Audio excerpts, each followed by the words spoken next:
Welcome to Uber Cube, the podcast where we discuss all things Cube, but with refreshments. This is your host, Anthony Adams, aka Uber Bear, and today I am joined by, he is the 4.5 out of the Fey metric system.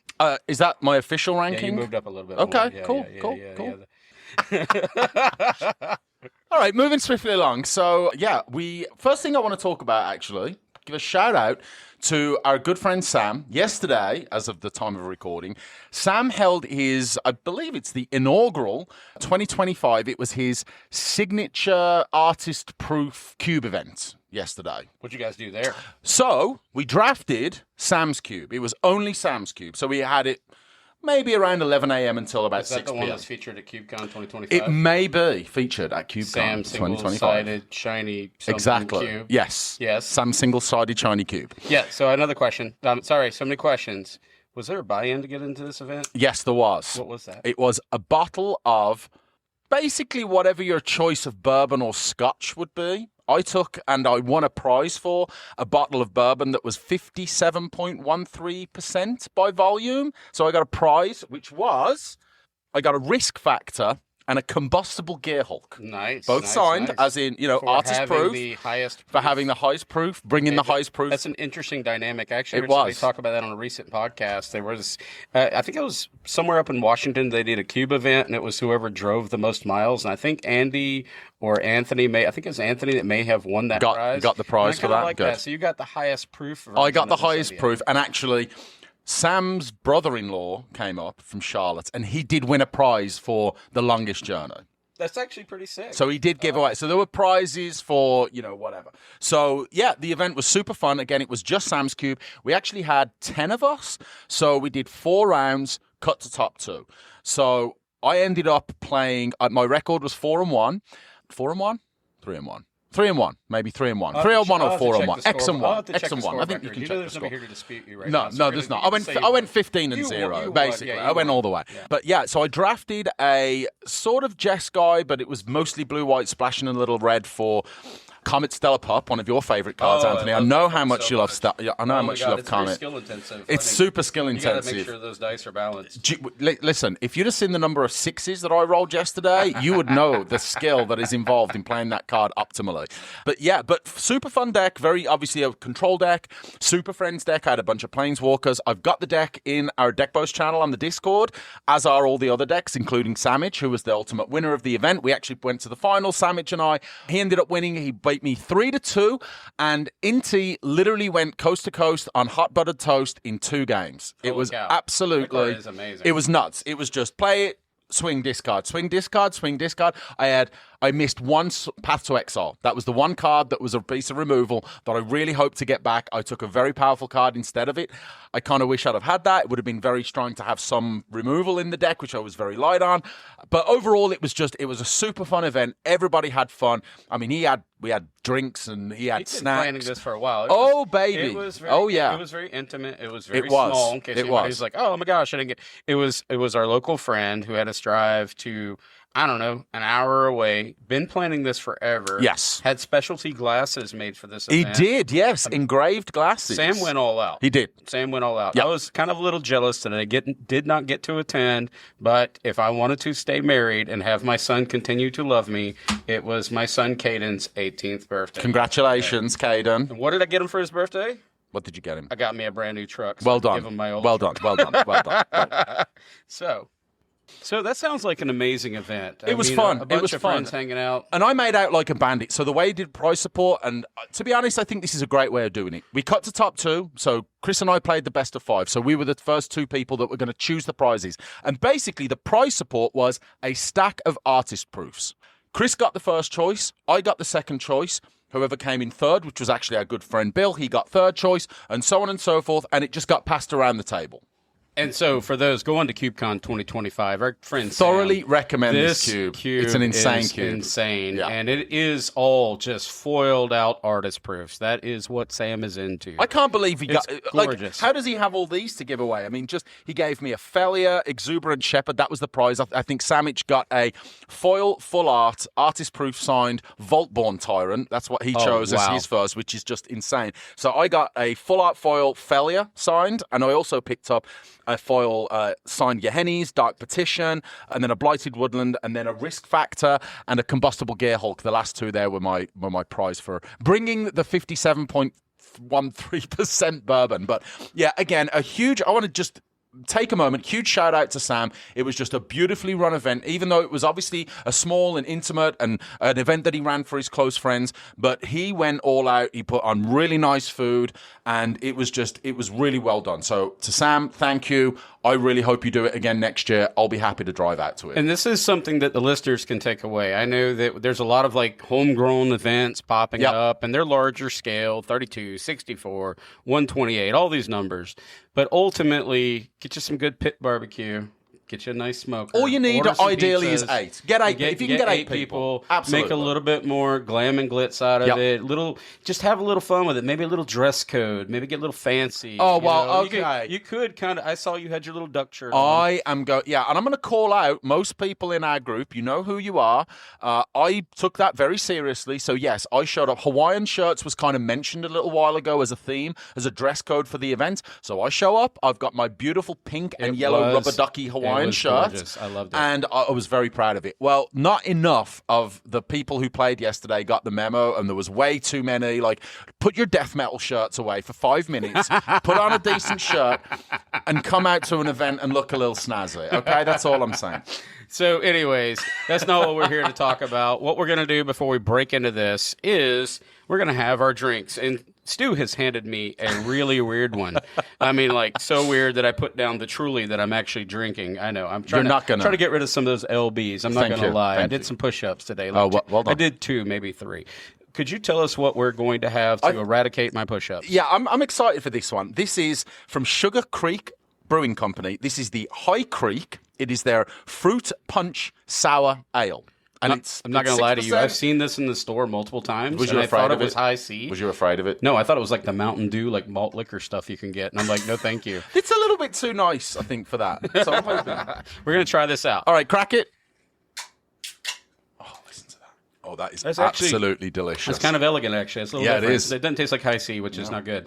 All right, so we're not here to talk about any of this. And our dear May, she is at another engagement today. If you may have noticed, that's the best part about having 3 of us. The listeners are getting a very odd rotation because there's a lot of events going on. It is summertime. We have vacations and group outings that we must do. Birthdays, graduations, college kids, all the things, right? But now we're going to kind of focus on, just as a brief mention, and there's a reason for doing this. So at KubeCon 2025, Uber Bear's Horror Cube is amongst the features, and it's been featured once before. I have made a great deal of modifications based on previous feedback. First of all, tell us about the cube. Let's I know we've talked about it before, but I think if you're a new listener, what's the cube about? So you're thinking of like lions, tigers, and bears, oh my, but let's kind of switch over to spirits, werewolves, humans, vampires, oh my. Right. And there's something else I'm certainly forgetting. There's another zombies. All the scary stuff. But one of the critical feedback pieces I've got was from it was kind of a story that I wanted to get a little bit more about, but it was from our good friend Judge Bones. And during the KubeCon event, there was a judge call. And that judge call was in relation to the Innistrad werewolves mixing in with the new day-night mechanic, and how that there was some confusion in there, maybe a little Emmerwolf tossed into this, and it creates like some unruly interactions. People don't know when they should be flipping. Some flip now, some flip later. It created like this diversity of confusion that I wanted to just frankly get away from. And as I've had other people on the show, our good friend Tyler from the first Uber Cubathon, the winner, one of the things that they mentioned during our show was, this is a horror cube. I'd really like to see more horror the type horror and kind of get away from the gothic horror exclusively. So it kind of this is a culmination of a lot of like feedback. Like, I just don't want to see this trapped in the Innistrad world anymore. Then we inject Duskmourn, and this all just kind of opens up the floodgates on how I look at this cube. I loosen the reins. I actually want to step on that point for a second, because I think that's something that's very valid with not just this cube, but you do see a lot of the Innistrad-y kind of horror cubes, right? Where you've got similar typals, right? The vampires, the zombies, the werewolves, all that kind of stuff. Maybe there is a bit of a normalization of those creature types. And I'm not just blaming movies like Teen Wolf or good old Stephanie Meyer's, whatchamacallit, with the vampires and the werewolves, Twilight and all that kind of stuff. Maybe they're just not as scary anymore. No one's scared of vampires, all right? Edward Cullen was like a heartthrob forever. And Jacob, what's not to say about Jacob, right? It's dreamy. But there is a legitimate discussion, I think, with the horror as an aspect, right? As a vibe, as a theme that exists more in the insulated magic environment, right? Because a werewolf, sure, okay, that's scary. But I'd be much more frightened of seeing Emrakul the Aeon's Torn. Yeah, I like where you're going with this, because there's a little bit of desensitization, that word, right? That's a big word, right? But I agree with you wholeheartedly that the gothic horror themes still stick, but you got the advent of Abbott and Costello meets the werewolf and meets the mummy, and a little bit of like, I want the vibes to protrude through with this cube, right? Yeah. We've talked about this before. So going back to the werewolf kind of idea I was talking about, I cut all the OG werewolves. I kept the day-night to the chagrin of many people. And if you recall in previous episodes, I talked about damned if anybody won't play these werewolves. I'm going to shove werewolves down your throat until werewolves are the go-to, I guess, typal or the kindred group that you want to draft in this environment. I wish you so luck. much that I shoved it down. Well, I'm going to tell you, they are the smoke show now. They are badass. So I hear. They have done work. But how did I get there? Well, I cut all the OGs. And what I decided to do is put more wolves in there. Green was a hard slot, so I introduced some Manifest Dread cards from Duskmourn. Had some more slots to fill, so I put in a few, I don't know, we'll say like Undying Wolf, things like this. Stuff that seems kind of innocuous. I wanted to really kind of get the wolves bolstered up to kind of incorporate themselves into the werewolves, if you will, right? And this is where our newest problem is going to spring forth, and the reason, the topic of this episode. Right. What we're going to discuss is the determination as to whether a singular card belongs in your environment. All this build-up, all this backstory, there's a little bit more I'm going to add to you. We had a recent, we're going to call it an event, a little salt may have occurred from a good friend of ours named Kyle. Kyle, forgive me if I said your name on the internet, but we'll leave it right there. Kyle was playing a certain card in his deck called Slayer of the Wicked. And this is going to be a focal card of this episode. But as we talk about this is more about, I want you to ask yourself a question as the listener. We're talking about not necessarily about this card, but how we approach the addition of a singular card. We're going very micro during this episode. Mm-hmm. And we're gonna go the 40,000 feet, but we're going to justify the existence of a card, whether or not it should stay. I do have some pin-on questions before we go down this hell of a rabbit hole that we're about to go down. Sure. As the listener, how much attention do you pay to an individual card's worth? That's what we're going to talk about.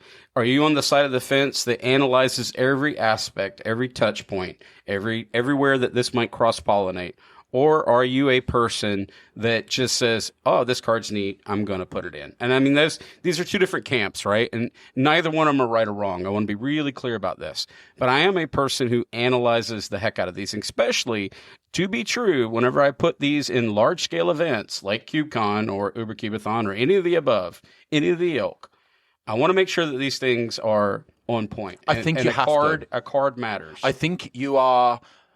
In my opinion, you're taking on a fairly high amount of responsibility if you are putting a cube up for ultimately what is a fairly competitive event with something like CubeCon or anything else for that matter, even Ubercubathon, where you have prizes on the line and people are playing for pride. People have paid to play and they are going to expect a certain quality. They're going to expect that the curators have done their due diligence and that they have meticulously really crafted the environment from top to bottom, right? They've taken that 40,000 foot view, they've taken criticism, they've taken positive reinforcement of the choices that they've made, and they've adjusted the cube if necessary. And sometimes, again, like you say, it really does come down to some of these micro decisions on singular cards that I don't want to say are going to make or break. Obviously, in the instance that we're talking about, it was incredibly impactful for a single player.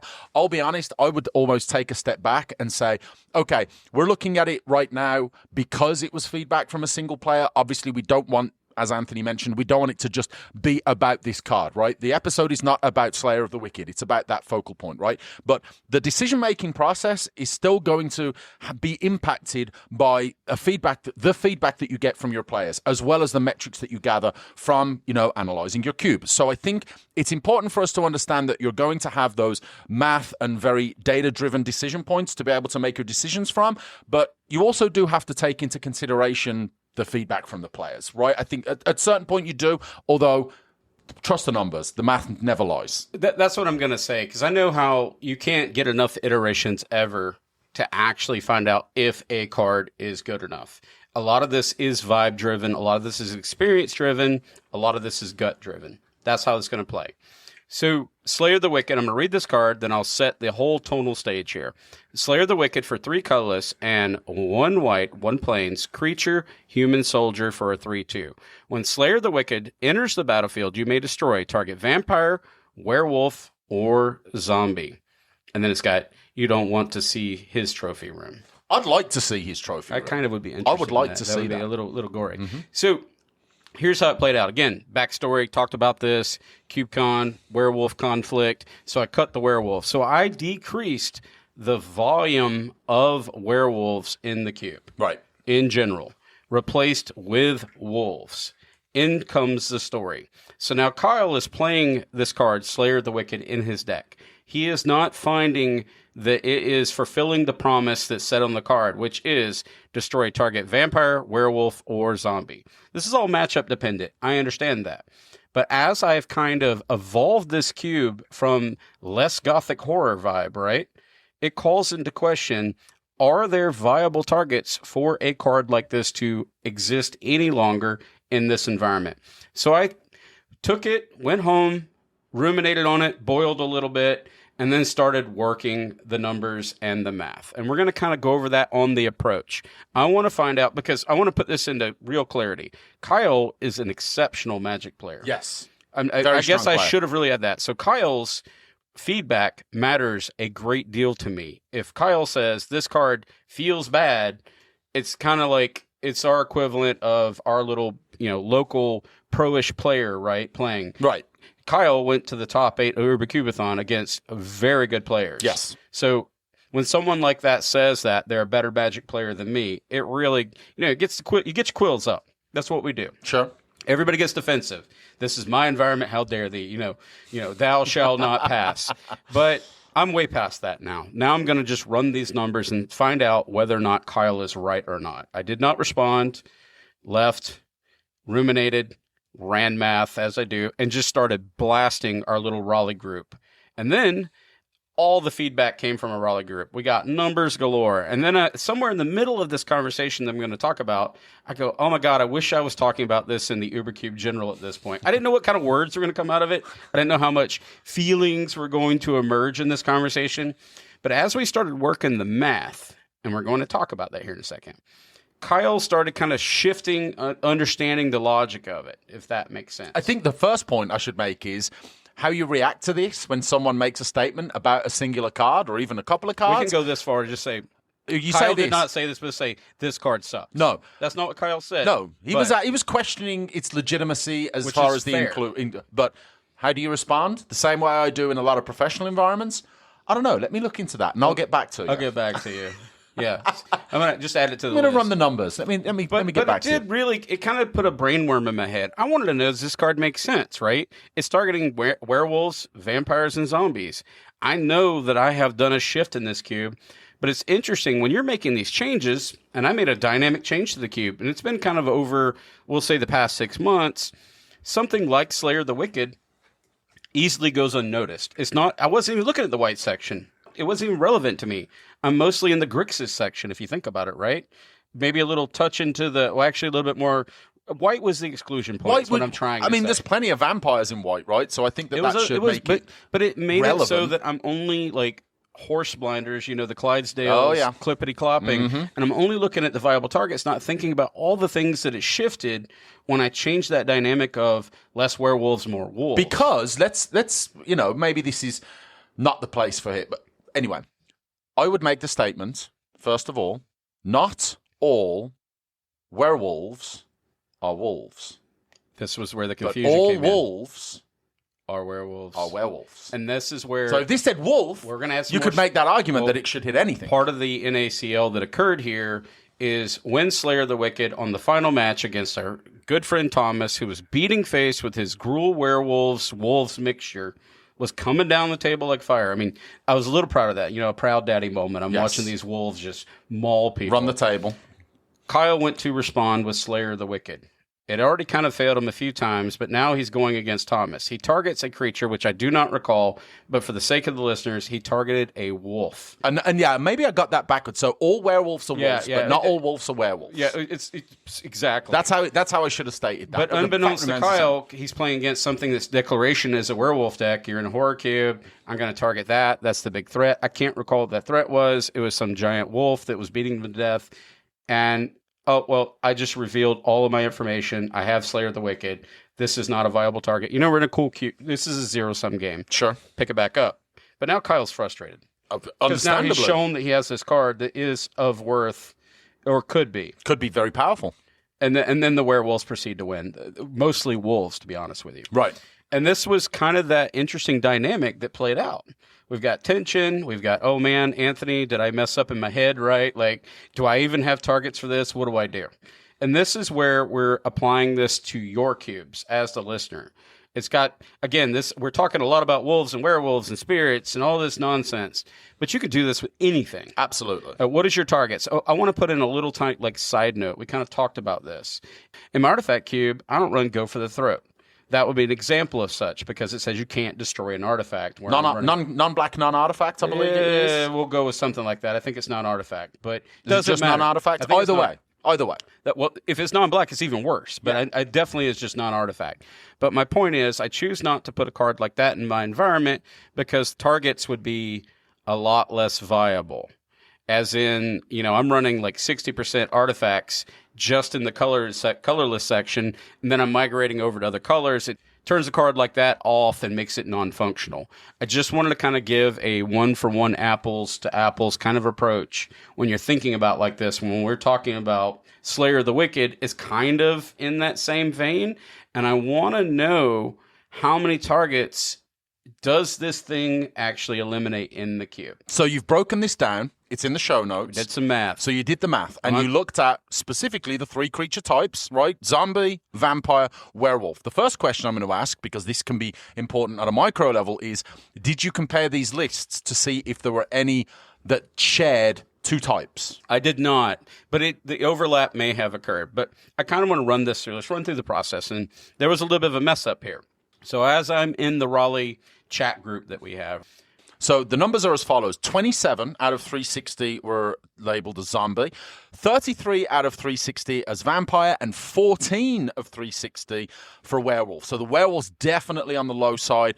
Vampire's pretty good, and obviously zombies as well. Got some decent numbers, but that was the breakdown for each type. But here's where the math kind of got screwed up. So initially I came in around 17%. And I announced it to the world. I go, well, maybe I'm going to cut this card. I kind of want to be around the 20% viability mark, especially with something that's in the form of removal. I want to make sure you have adequate targets, right? I'm making you a promise. I don't know what this number is, and I will throw that to the audience. What's your expectation on targeting, where you can get your reticles on, right? How many things do you feel like you should be able to hit with this object? I kind of want to land around at least a floor of 20%, right? Else, why does anybody want to play this card? That's a question I ask myself. So let me ask, is that a floor that you put across the board in cubes where typal is an important aspect, right? I suppose less of a consideration for things like a vintage cube, right? Yeah. But I would imagine for things like the Fem cube, the Horror cube, those are going to be important metrics to consider where the typals are kind of within the themes of the cube. I don't want an ultimate kill card. I don't want too many silver bullets. I don't want too many Path to Exiles. Right, I want to balance this out. We've talked about this ad nauseum. Yes. I don't want you to play your 9/9 and I kill it for 2. Right. Just anything you play. I like the 4 to 5 mana, even at instant speed, but I think 4 to 5 mana is a good position for those silver bullet cards, but I think those 1 to 2 mana really need to have a limitation attached to them. We can argue and debate about that one, but when I first ran these numbers, I came back with about 17%. What I screwed up on my math, and I'll tell you why, is I came back, I'm like, maybe you're right, Kyle. It doesn't have many targets. But I ran the entire totalization of the creatures that this could target versus the 360, which skewed my metrics big time. Of course. And then our good friend Sam, who hosted this event, big brained, goes about 44%. And that doesn't seem right, Sam. I don't understand. I'm getting 17. You're getting 44. He's like, I think the card's good. I think the card's bad. I think Kyle's right. And then I ran it again and go, versus the viable targets of the card. Right. So let's break that down.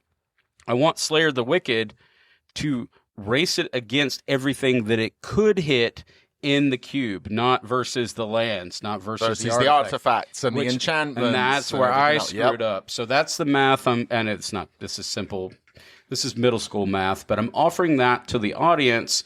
If you want to use Cube Cobra's metrics or just do some basic percentages on a card, all you do is run some percentages and you can figure out what the viability of a card was. And it does actually land around 44%, which is much more appealing than, say, 17. I would argue it makes it an incredibly powerful card. If you've got a creature that is a removal spell, that is a 3/2 for 4 mana, which is not a terrible rate, that you've got that ability to take out an opponent's creature, that to me, at that kind of percentages, seems very strong. Now we're going to go with this as the first order. I'm not willing to announce, as we're kind of debating in our chat, we're steamrolling each other. Everybody's coming out with ideas, and we're like, all right, we're landing it at 44. But this is where it gets more interesting. Then we get kind of our good friend Bill, who just kind of chimes in and says, well, even if it were 17, I saw this in limited and other environments, Slayer the Wicked during that time, do enough work, hit it 16%. It was played a lot, even in that set. Right. Which really challenges that benchmark that I'm offering of the 20%. As a floor, right? Right. But now we're at 44%, which is making this card even more stellar. But that made me rethink it even further because I'm kind of, I guess, hemming and hawing, waxing and waning as people are sitting there giving me all their opinions, and the math isn't, ultimately we just land on 44%. But then second order comes online. Someone says, what about tokens? I'm like, well, I really don't want to sit around and go all these zombie generators. I'm going to add plus or minus 5%. Of limitation on that, right? You got to have some WAG. That's an engineering term. Look that up on your own. But I want to have a little bit of, soft WAG here. And then another order comes on. Well, what about creatures in those subsets of vampires, zombies, werewolves, etc., that are creatures that you would never in your right mind actually target, even if they're in your total subset? Stu, do you want to kind of break these down? So, and these are not... Really, these are because they're either a utility card that it doesn't really make a whole lot of sense to. Maybe in the moment, there might be a play pattern that might incentivize a player to target them. But for the most part, it doesn't really make sense. So an obvious one, this is the first one I'm going to talk about, is Stitcher Supplier. So this is a 1/1 that comes in, it enters or dies, its controller mills 3 cards. That, to me, doesn't make a whole lot of sense because generally you're playing that because you want to mill. So you're not going to take a creature out of your opponents that ideally they probably want to see hit the graveyard so they can mill more cards. I'm going to give you one more, and there's a whole list here, and I'll include this in the show notes. We'll say Yahini, right? Yahini, absolutely. Yahini's probably more on the list of I don't want to deal with this. But let's go back to Stitcher Supplier. This is kind of a third tertiary kind of idea. So Stitcher Supplier's out there. It is a viable blocker. Someone threw this out. You say that you don't want to kill that with Slayer of the Wicked, that you would never do it. But what if you actually want to attack in? And then this is a blocker. These are all the dynamics that are coming at me in this conversation. So now suddenly I know it costs 4 to kill. What is it? A 1-drop. It's a and they 1/1 get or and they something. get a yeah. benefit off the thing, right? Yeah. And normally you wouldn't do this, but there are scenarios on the battlefield. The battlefield does make a decision. There are. So that's where you got to kind of churn. Well, this is where that whole play pattern thing that I talked about first, right? There may be instances where you want to take this, and you're absolutely right. This could be where you can swing for lethal with whatever creatures you have on the battlefield, right? You've got a couple of 7/7s. They're at 7 life. And they're vanilla. We'll say they're Whatever. vanilla for the sake of whatever. Yeah, exactly. And you've They're got to get vanilla. through. All you've got to do is get damage through. They've got 1 blocker. If you can remove that 1 blocker, you've got the game. Okay, fine. I'll take out their Stitcher supplier just because that's the only blocker that's saving them, or whatever the case may be, right? So yes, there are fringe cases, very play pattern related, or dependent, I should say, where you're going to want to take those out. For the most part, okay, if they can sacrifice a creature to make another creature indestructible, then yeah, what are you going to do, right? It's not ideal in those scenarios. So now we're going to all kinds of order of operations. Yes. So I'm doing all this breakdown. I'm doing the basic math, percentages, screwed that up. You don't want to do the whole cube for non-viable targets in this case, things that it cannot I don't think you can. I don't think you can on possibly. You can on some instances, just not with something that says kill these specific things. I think That's an interesting. I think dynamic. you're getting so deep It's into the weeds of but that. It makes your head hurt. Yes. And then someone said, "Why are you doing all this? Why don't you just run Ravenous Chupacabra for 2 colorless, black creature beast horror when Ravenous Chupacabra enters the battlefield, destroy a target creature and an opponent controls?" And I'm like, I got no answer for that. oh, well, I just said, I think you guys are missing the point here. I just want to argue. I probably will add this. But I was like, you know what? All right, cool. Let's do that now. All right, you want me to get rid of Slayer the Wicked? You want me to put in Chupacabra? What you got, Anthony? I was like, all right. Oh, hang on. Let's not gloss over Chupacabra. I mean, It's amazing. We that know could this be is. from a power level perspective. Like, Chupacabra is a 4 mana, destroys any creature So an it's opponent 100% controls. of the creature count. It's 100% of the creature count. You still get a body on the battlefield. Do you want that? It's not 100% now that we know that Stitcher Supplier is a non-viable target. Oh my gosh, And we're the not ilk. getting that deep. I know, We're not going that that's deep. This is what we do in our group, though. We're like tearing it to pieces. Yes. But then I kind of, push back. I want to debate on this a little bit. Well, it's not a human. I'm like, why does that matter? Well, it also has it has carte blanche on removal. I'm like, why does that matter? Well, because I want to restrain that. 44% is kind of the peak of power here, right? I don't want, even though Ravenous Chupacabra is a fantastic card, it kills everything, shuts down everything, and I love this card. But you're right, might be the peak of power, might make these other cards. There could be a cascading effect of I don't even want to play with things like Slayer of the Wicked any longer. Why? Why do I want to bother that when I just do Ravenous Chupacabra? How good is your humans deck? It's pretty good. Well, there you go. So now you've also got this next consideration is when I have a card that fits into a typal theme of a typal themed cube, now you're not just talking about the removal aspect. Now you're talking about, am I unintentionally but intentionally powering up another already powerful archetype within that human typal creature deck that is maybe already too strong or strong enough as it is? It's there because, humans do breach all 5 Humans are quite strong, comfortably, right? And yes. And the driver for this is Champion of the Parish for just white. Just white. One white. Creature human soldier 1/1. Whenever human enters the battlefield under your control, put a 1/1 counter on Champion of the Parish. Now, Slayer of the Wicked, I know it costs 4, but it does removal, plays into that kind of human aspect. Mm-hmm. And so there's some thematic considerations here, too, versus, say, Chupacabra, where I'm doing this mental gymnastics to justify its existence. I kind of would rather have, the Slayer of the Wicked at this point, right? It's just more on theme, although Chupacabra, we talked about It's this. about as on theme as it gets. Chupacabra's a horror thing, and it's kind of gross, and it's It a is. weird-looking dog. But it doesn't get any... It's interesting how a cube evolves over time. As this cube has grown, and it's branched out. It's no longer just get Lord, follow path of zombie, win game, +1/+1. Anthems are not... They're still there, but they're not as relevant. It's a lot more dynamic. I didn't like that type of gameplay. Even if, and not to sort of take too long on Ravenous Chupacabra, you would think on flavor, on theme, it's an actual beast horror. So does it exist as far as, the vibe of the cube, or where does it fit in? You would think like that's an absolute slam dunk because it's a horror, and this is a horror cube, and it has utility, and it's a very famous, well-known, delicious creature, right? But does it kind of exist on an island as well, as flavorful as it might be, as much as it might seem on the surface to fit within the cube? It's a horror, yes, but if you've got no other horrors, if you've got no other beasts, and if you're just including it because you want to have removal, then it just, for all the flavor in the world, is it right? It just feels generic. It is generic. It's on an island, even within a cube where you would think on the surface that it might fit perfectly. I agree. So let's kind of go back as we kind of summarize what we've done here. The whole argument was our good friend Kyle basically said this card shouldn't exist, or I feel like I've played 3 games now and it's done nothing. The one time I actually try to use it against a wolf, which, that's because we're tired at night kind of thing, and he's targeting everything, thinking he's playing against a werewolf deck against our good friend Thomas. Misappropriates the target. It's okay. Mistakes were made. Now frustration has occurred. We break this down through this long-winded chain of analysis that we did in our Ubercubathon Raleigh Discord to ultimately come to, we're going to call him Impatient on here because that's his username. Yep. Kyle says, yeah, you're probably right. If we proceed with this line of logic, then that pushes the train of thought back to a more subjective realm, which means we should go back to our original point. This card hits 44% of the creatures in the cube. Again, math wins. That's the math.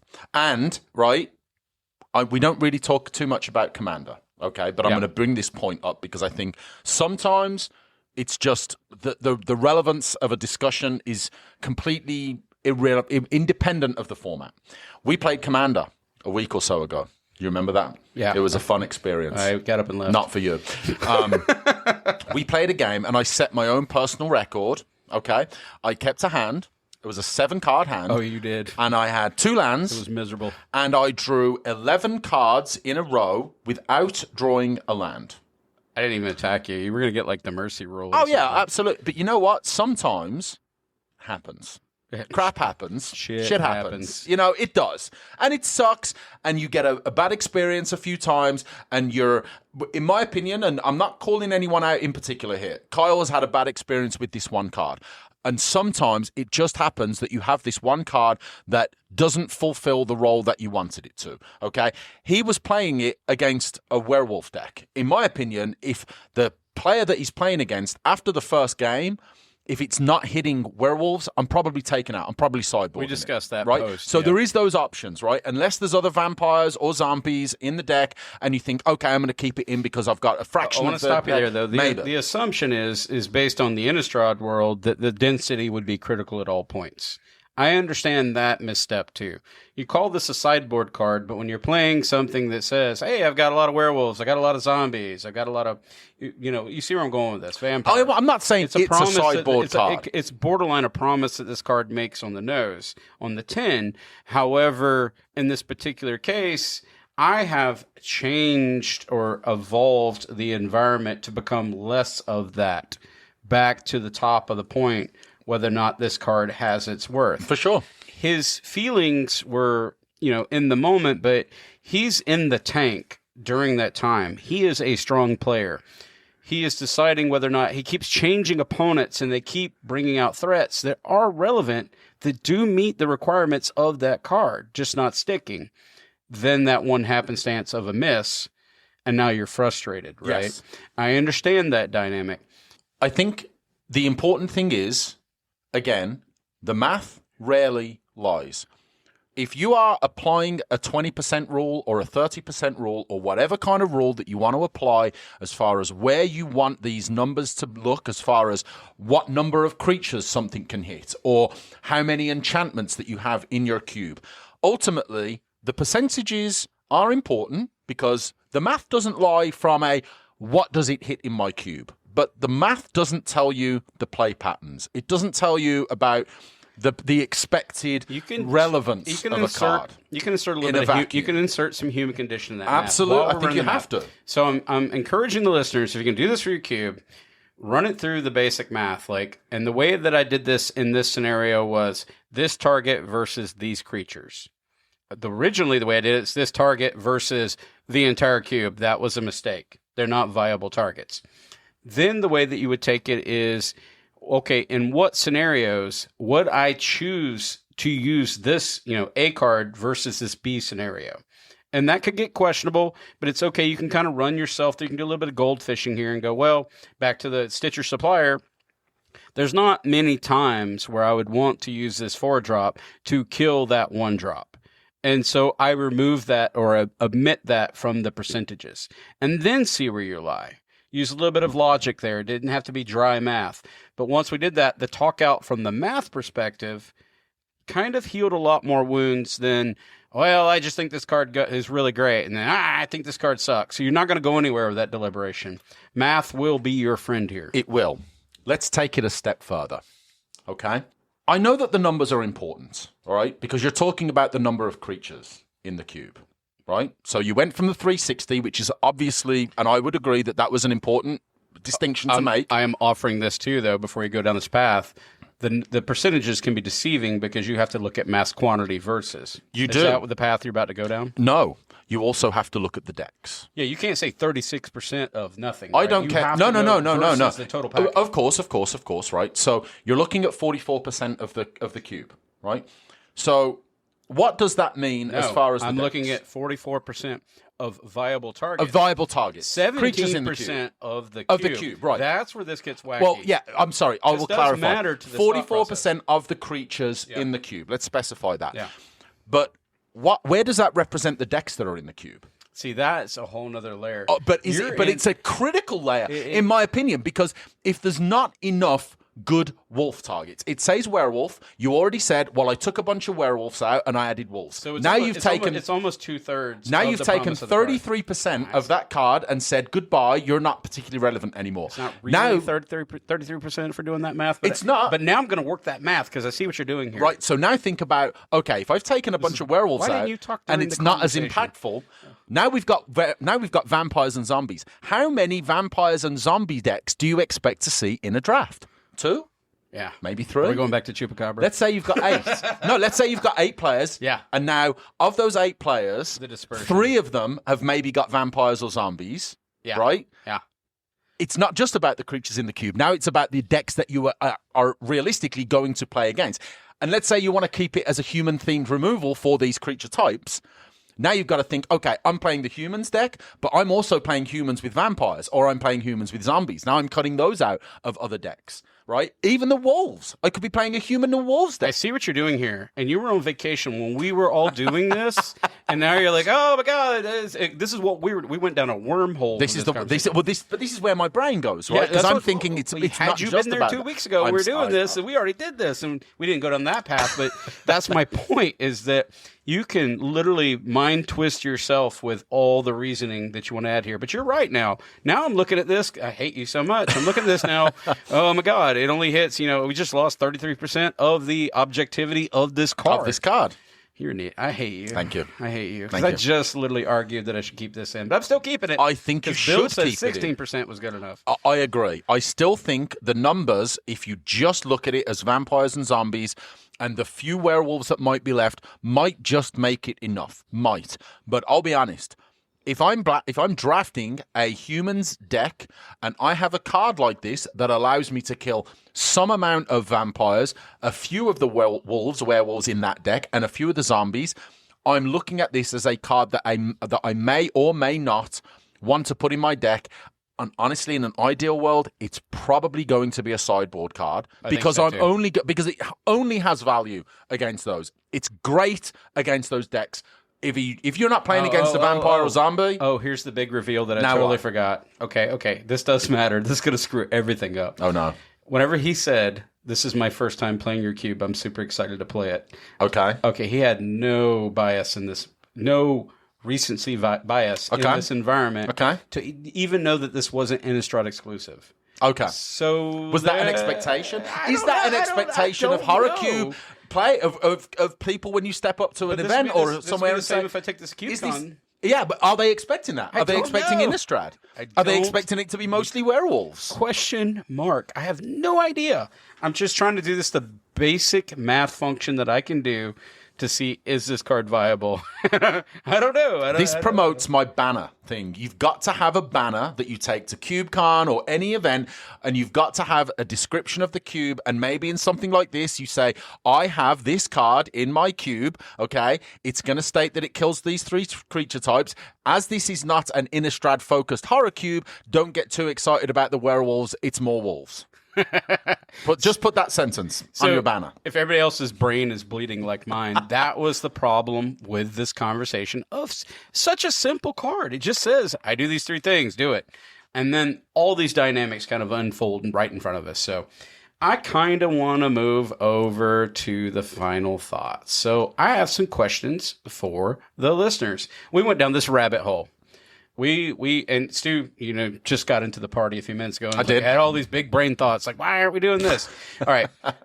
What metrics do you use to gauge a card's worth in your environments? Or are you just like c'est la vie and don't care at all? I kind of want to know, right? Like, some people lean into this more. Others like, I don't even know why we're having this conversation. That's fair. And then when a card is flagged as unplayable, let's just say by someone in your friend group or a new person, how do you determine if its inclusion is worth the slot? And kind of the approach that we just took was, all right, we're not going to get emotional here. Someone doesn't like my card. They said this little beautiful baby Slayer of the Wicked that I have that I've all sleeved up is like, I don't like this card. It's terrible. How do you respond to that? Well, my response was math. And then I started going down this real weird wormhole nonsense. I think there's a much better way. If it's just a M10, A25, whatever regular card, nothing fancy about it, you can probably be less emotionally attached to it. But if you've got yourself a nice full art foil, artist proof signed card, it's got to stay. That's the metric. And then other than that, Stu's going to take us to the socials. All right. First of all, as always, a huge thanks to our patrons at Patreon, which I am going to just keep calling Patreons. They're our Patreons. Our patrons. Our Patreons. Our patrons. Our patronuses. Our Patronus charms. We're going to make it to a meme now. We are. Patreons at Patreon. To Patrick, to Jeff, to Nick Lapointe, to Chris Fitzgerald, Timber Dragon, Brian Christensen, Keaton Schultz, Lord Justice, Preston, and Sam McKenna, a huge thank you to all of you guys for all of the ongoing support. If you like what we're doing here and you're enjoying us every week, we Sarah McLaughlin here, but in the arms of the Patreons. We're not doing that again. No, we're not going to do that again. But yeah, if you like what we're doing here and you're having a great time, consider supporting the show. It goes a long way to purchase the Trulies that Stu's not drinking. Anthony's not bringing those anymore. I'm going to make him sign a contract to not bring Trulies anymore. Get in on the discussion, facebook.com/groups/MTGCube. Come hang out with Anthony, the administrators, the moderation team. Well over 1,000 members there talking about all things Cube. As always, Patreon, love you guys. If you also want to support the show, you can use our inktogaming.com/UberCube affiliate link. Get all kinds of cool playmats, dice bags, mouse mats, all kinds of custom and large volume of products available. Get in on the discussion with us at Twitter at UberCubeMTGPod or at Bluesky, UberCubeMTGPodcast.bsky.social. You can also reach us via email if you've got a longer comment or thought about this episode, another episode, or about Anthony's beer choices. UberCubeMTGPodcast@gmail.com. As always, come hang out with us on the Discord. And also, you can find us on YouTube if that's your chosen, you want to come check us out on there, UberCubeMTGPodcast 747. But other than that we're going to say Trulies are what we always nasty. say. We're going to say what we always say, which is, not great. You ready? Yep. The math never lies. They just don't lie, right? It never lies.